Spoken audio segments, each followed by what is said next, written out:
સૌથી મોટો ખજાનો રાજવિદ્યાની વાર્તા। વેદાંત એ ખૂબ જ તેજસ્વી અને જિજ્ઞાસુ છોકરો હતો। તેની પાસે વિજ્ઞાન, ગણિત અને ભૂગોળના ઘણા મોટા પુસ્તકો હતા। તે આખો દિવસ વાંચતો, પણ તેને હંમેશા એવું લાગતું કે હજી કંઈક એવું છે જે તે જાણતો નથી। તેને મનમાં ઘણીવાર પ્રશ્ન થતો કે સાચી ખુશી ક્યાં છુપાયેલી હશે? વેદાંતની દાદી અમૃતબા ગામમાં સૌથી શાંત અને પ્રેમાળ વ્યક્તિ હતા। તેઓ આખો દિવસ ઘરના બગીચામાં કામ કરતા, પક્ષીઓને ચણ નાખતા અને હંમેશા તેમના ચહેરા પર એક મીઠું સ્મિત રહેતું। તેમને જોઈને વેદાંતને એવું લાગતું જાણે તેમની પાસે કોઈ જાદુઈ શક્તિ છે જે તેમને હંમેશા ખુશ રાખે છે। એક દિવસ વેદાંત દાદી પાસે ગયો અને પૂછ્યું, બા, તમે આખો દિવસ આટલા ખુશ કેવી રીતે રહો છો? મારી પાસે આટલા બધા પુસ્તકો છે, તો પણ મને તમારા જેવી શાંતિ કેમ નથી મળતી? શું તમારી પાસે કોઈ ખાસ રહસ્ય છે? અમૃતબાએ વેદાંતને પ્રેમથી પોતાની પાસે બેસાડ્યો। અમૃતબાએ એક જૂનું અને પવિત્ર પુસ્તક ખોલ્યું અને ગીતાનો એક શ્લોક વાંચ્યો, રાજવિદ્યા રાજગુહ્યમ પવિત્રમિદમુત્તમમ પ્રત્યક્ષાવગમન ધર્મ્યમ સુસુખમ કર્તુમવ્યયમ। તેમણે સમજાવ્યું, બેટા, આનો અર્થ છે કે આ જ્ઞાન બધી વિદ્યાઓનો રાજા છે, જે અત્યંત પવિત્ર અને ઉત્તમ છે। તે સીધું અનુભવી શકાય તેવું અને પાળવામાં અત્યંત સુખદાયક છે। વેદાંતે પૂછ્યું, વિદ્યાઓનો રાજા એટલે શું? અમૃતબાએ સમજાવ્યું, જેમ રાજા બધામાં શ્રેષ્ઠ હોય છે, તેમ આ આત્મજ્ઞાન છે।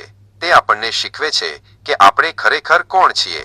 આ જ્ઞાન સૌથી પવિત્ર છે, કારણ કે તે આપણા મનના ખરાબ વિચારો અને ચિંતાઓને સાફ કરી દે છે। આગળ વાત વધારતા અમૃતબાએ બગીચાના કુંડામાં ખીલેલા કમળ તરફ ઇશારો કર્યો। તેમણે કહ્યું, બેટા, આ જ્ઞાન પવિત્રમ છે। જેમ કમળ કાદવમાં હોવા છતાં હંમેશા સાફ અને સુંદર રહે છે, તેમ આ જ્ઞાન જેની પાસે હોય તેનું મન દુનિયાના દુઃખોની વચ્ચે પણ ક્યારેય ગંદુ થતું નથી। દાદી બોલ્યા, શ્લોકમાં એક શબ્દ છે, સુસુખ। આ જ્ઞાન મેળવવું એ કોઈ બોજ નથી, પણ તે તો ખૂબ જ આનંદદાયક પ્રક્રિયા છે। જ્યારે તું કોઈની નિસ્વાર્થ ભાવે મદદ કરે અથવા ઈશ્વરનું સ્મરણ કરે, ત્યારે તને અંદરથી જે સહજ આનંદ મળે છે, તે જ આ વિદ્યાનો અનુભવ છે।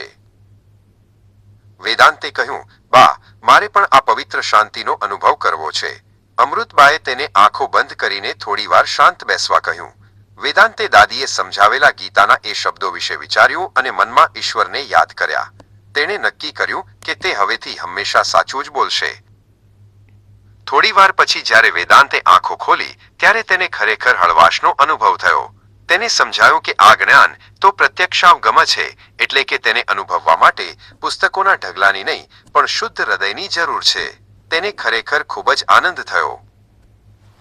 વેદાંતે દાદીનો હાથ પકડ્યો અને કહ્યું, બા, મને સમજાયું કે શાળાના પુસ્તકો આપણને દુનિયા વિશે માહિતી આપે છે, પણ આ રાજવિદ્યા આપણને સાચી રીતે જીવતા શીખવે છે। હવે વેદાંત જાણી ગયો હતો કે આધ્યાત્મિક જ્ઞાન એ જ દુનિયાનો સૌથી મોટો અને કાયમી ખજાનો છે।